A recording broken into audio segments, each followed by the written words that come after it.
అప్పుడే ఆఫీస్ అయిపోయి తిరిగి ఇంటికి వెళ్తున్నాడు. ఆ రోజు కొంచెం ఆలస్యం అవడంతో షార్ట్‌కట్‌లో వెళ్దామని వేరే రూట్‌లో కొంచెం స్పీడ్‌గానే బైక్ డ్రైవ్ చేశాడు. ఆ చీకట్లో కొంచెం వేగంగా అలా వెళ్తుండగా ఏదో అడ్డుపడినట్లు అనిపించింది. ఒక్క నిమిషం బ్రేక్ వేసి వెనక్కి తిరిగి చూశాడు. అక్కడ ఒక అమ్మాయి పడిపోయి ఉంది. కంగారుగా బైక్ దిగి ఆమె దగ్గరికి వెళ్ళాడు. కానీ ఆ అమ్మాయికి ఏమీ కాలేదు. జస్ట్ చేతికి, కాలికి చిన్న గీతలు పడ్డాయి. క్షమించండి, చూసుకోలేదు అన్నాడు భాను కంగారుగా. పర్లేదులెండి. ఇప్పుడే ఆఫీస్ అయినట్టుందిగా. ఇంకా త్వరగా ఇంటికి వెళ్ళాలనే కంగారులో చూసుకోలేదేమోలే అనింది ఆమె. ఆ మాటకి తను చాలా మురిసిపోయాడు. అదేంటండి, నా తప్పు ఉన్నా కూడా మీరు నన్ను ఏమీ అనకుండా, ఇంకా నా పరిస్థితిని అర్థం చేసుకుని మాట్లాడుతున్నారు అన్నాడు. ఎవరి కంగారు వారికి ఉంటుందిగా. కానీ కొంచెం స్లోగా వెళ్ళి ఉంటే బాగుండేది అనింది. తప్పకుండా అండి. అయినా మీకు ఏమైనా దెబ్బలు తగిలాయా అని అడిగాడు భాను. అంతగా ఏమీ కాలేదులేండి. జస్ట్ చిన్న గాయాలే అనింది. సరే రండి. మీరు ఎక్కడికి వెళ్ళాలో నేను డ్రాప్ చేస్తాను అన్నాడు భాను. పర్లేదులేండి. మీకు ఎందుకు శ్రమ? మీరు ఏదో ఇంటికి వెళ్లే కంగారులో ఉన్నారుగా. వెళ్ళండి. నేను ఏదైనా ఆటో వస్తే వెళ్తానంది. ఈ టైంలో ఆటోలు దొరకడం కష్టమండి. నేను ఎలాగో అటే వెళ్తున్నాను. రండి అన్నాడు. ఇక ఆమె సరేనని బైక్ ఎక్కింది. దారిలో ఆమెతో ఏం మాట్లాడాలా అని భాను ఆలోచిస్తుండగా ఈలోపు ఆమెనే మీ పేరేంటి అని అడిగింది. నా పేరు భాను. మరి మీ పేరేంటి అని అడిగాడు. కాని ఆమె తన పేరు చెప్పలేదు. ఎక్కడ జాబ్ చేస్తున్నారు అని అడిగింది. నేను ఇక్కడే బ్యాంకులో చేస్తున్నానండి అని చెప్పాడు. ఇంకా అలా ఆమె భాను ఫ్యామిలీ బ్యాక్‌గ్రౌండ్ గురించి అడిగి తెలుసుకుని. తరువాత భాను ఆ అమ్మాయిని మరి మీ ఫ్యామిలీ ఏం చేస్తారు? మీరేం చేస్తుంటారు? అని అడిగాడు. లేదు అండి. ఒక యాక్సిడెంట్‌లో మా ఫ్యామిలీ చనిపోయారు. నేను ఒక్కదాన్నే ఉంటున్నాను అని చెప్పింది. సరే మరి ఇప్పుడు ఎక్కడ ఉంటున్నారు? అని అడిగాడు. ఇక్కడే అండి మా హౌస్. నేను ఇంకా ఒక్కదాన్నే ఉంటాను అని చెప్పింది. ఇక భాను మనసులో ఆమెపై తెలియని ప్రేమ పుట్టింది. ఇంటికి వెళ్ళిపోతే ఆమె దారిన ఆమె వెళ్ళిపోతుంది. ఇలాంటి అవకాశం మళ్ళీ రాదు అనుకుని కావాలనే బైక్ ఆపేశాడు.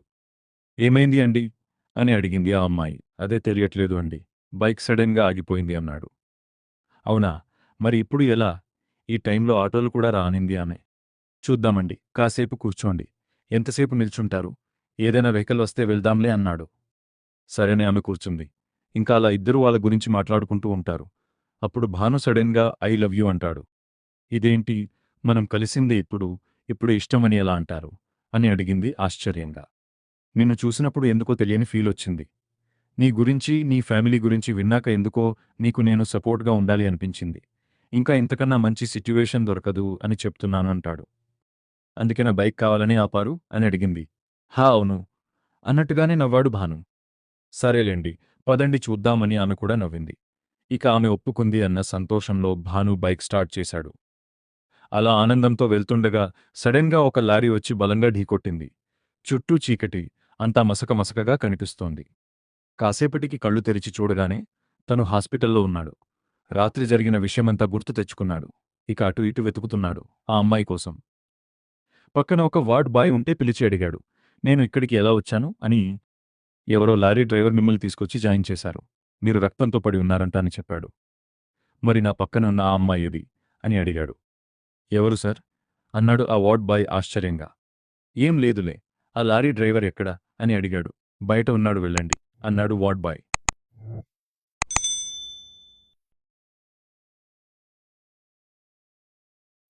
ఆ లారీ డ్రైవర్ బయట ఫోన్ మాట్లాడుతున్నాడు. భానుని చూసి బాబూ బాగున్నావా అని అడిగాడు. హా! పర్లేదు అండి. నన్ను మీరే కదా హాస్పిటల్‌కి తెచ్చింది అన్నాడు. నేనే బాబూ. ఫోన్ వస్తే చూస్తూ డ్రైవ్ చేశాను. ఆ కంగారులో గుద్దేశాను. అందుకే వెంటనే హాస్పిటల్‌కి తీసుకువచ్చాను అన్నాడు విచారంగా. మరి నా పక్కన ఉన్న ఆ అమ్మాయి ఏది అని అడిగాడు భాను. ఏ అమ్మాయి బాబూ? నీ పక్కన ఎవరూ లేరు అన్నాడు ఆ లారీ డ్రైవర్. లేదు అండి. నాతో పాటు ఒక అమ్మాయి ఉంది. బైక్ మీద వస్తుంది అన్నాడు భాను. లేదు బాబూ. నేను నిన్ను చూశాను. నువ్వు ఒక్కడివే బైక్ మీద గాల్లో మాట్లాడుకుంటూ వస్తున్నావు అన్నాడు లారీ డ్రైవర్. అప్పుడు ఆ వార్డ్ బాయ్ అక్కడికొచ్చి ఆయన చెప్పేది నిజమే అండి. అక్కడ ఏ అమ్మాయి లేదు అన్నాడు. మీకు అర్థం కావట్లేదా? నాతో ఆమె ఉంది అని అరిచాడు భాను. అప్పుడు లారీ డ్రైవర్ గొంతు తగ్గించి సార్ అది ఒక ఆత్మ అన్నాడు. ఆ మాట వినగానే ఒక్కసారిగా భాను గుండె చప్పుడు ఆగిపోయినంత పని అయింది.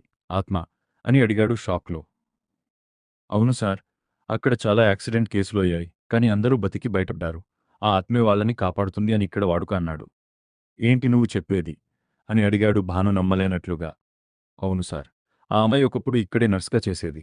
ఆ అమ్మాయికి పెళ్లి కుదిరితే వాళ్ళ అమ్మానాన్నలతో కలిసి ఆ రూట్లోనే వెళ్తుండగా యాక్సిడెంట్ అయింది. ముగ్గురు స్పాట్ డెడ్. అప్పటినుంచి ఆ అమ్మాయి అక్కడ కనిపిస్తూ ఉంటుందని అందరూ చెబుతుంటారు.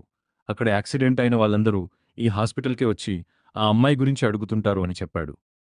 ఆ మాటలు విని భాను అలాగే నడుచుకుంటూ వెళ్లి ఒక చోట కూర్చుండిపోయాడు. రాత్రంతా తనతో నవ్వి మాట్లాడింది. తన ప్రేమను అంగీకరించింది.